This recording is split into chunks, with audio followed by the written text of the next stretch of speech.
Good day. In this short role-playing, we plunge into the shadows where workers' rights are trampled upon.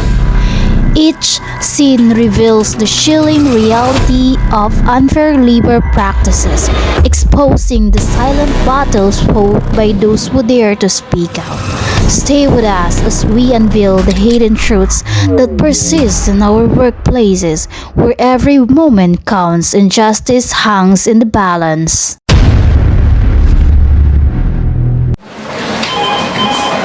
Dati, isang linggo na tayo nag-overtime dito, pero ni piso, wala pa rin sa sahod natin. Oo nga, wala man lang silang sinasabi kung kailan tayo babayaran. Hindi na ito tama. Ayon sa batas, karapatan natin bilang mga gawa ang bigyan ng tamang overtime pay. Ano ba ang problema nyo? Kung ayaw nyo magtrabaho dito, hindi marami naman gusto pumasok dito. Pero nga, hindi ko ito makalawakan. Trabaho namin ito, pero dapat naman po bayaran.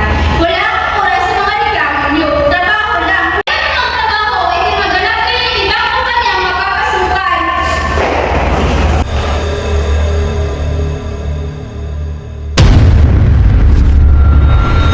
Kailangan natin itong itigil. Dapat magtulungan tayo at bumuko ng tulong para maprotektahan ang karapatan natin. Tama, kung magkaisa tayo, hindi na tayo kayang apakan. Pero sabi nila, kapag sumali tayo sa union, matatanggal tayo sa trabaho. Hindi nila pwedeng gawin yun. Karapatan natin ito ayon sa labor code.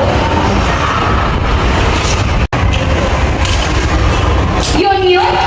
Subukan nyo lang! Tingnan natin kung hindi kayo matanggal sa kumpanyang ito!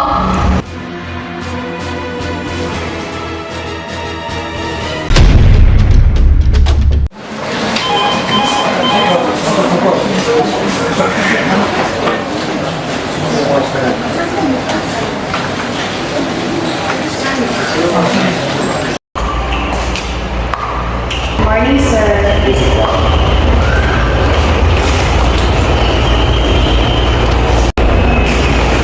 Congratulations.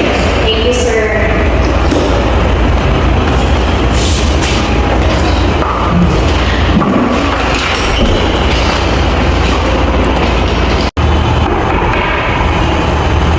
Please come in. Good morning, sir! Please sit down. Sir, I'm here for my final interview for the supervisor position. So, your name is? Angel Buddha.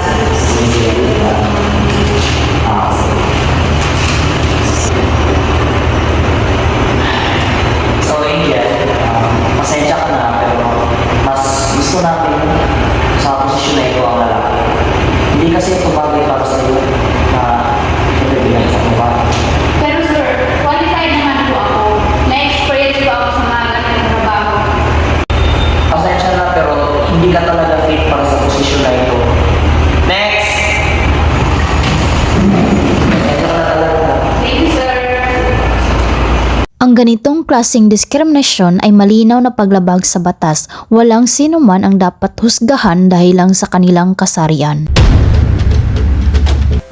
The employees are in a government labor office speaking to an official to seek justice for what they experience in the workplace about unfair labor practices. Good morning, ma'am. May gusto lang po kami i-report sa kumpanya namin tungkol po ito sa mga unfair labor treatment na nangyayari po. Hindi po kami binabayaran ng overtime at pinagbabantaan po kami dahil sa union. At may gender discrimination ka po. Salamat sa paglapag sa amin at sisiguraduhin namin na imbestigahan ito at mapanagot ang mga masabi.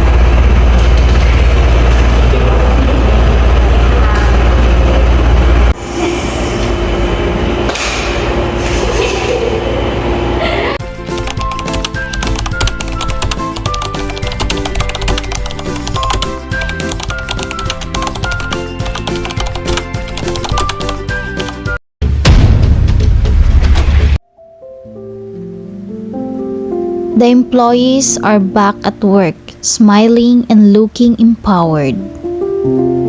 Hindi Hindi madali ang tumayo para sa tama, pero kapag alam natin ang ating mga karapatan, kaya nating ipaglaban ang hustisya. Ang bawat manggagawa ay may karapatang mabigyan ng tamang sahod, respeto at patas na oportunidad. Thank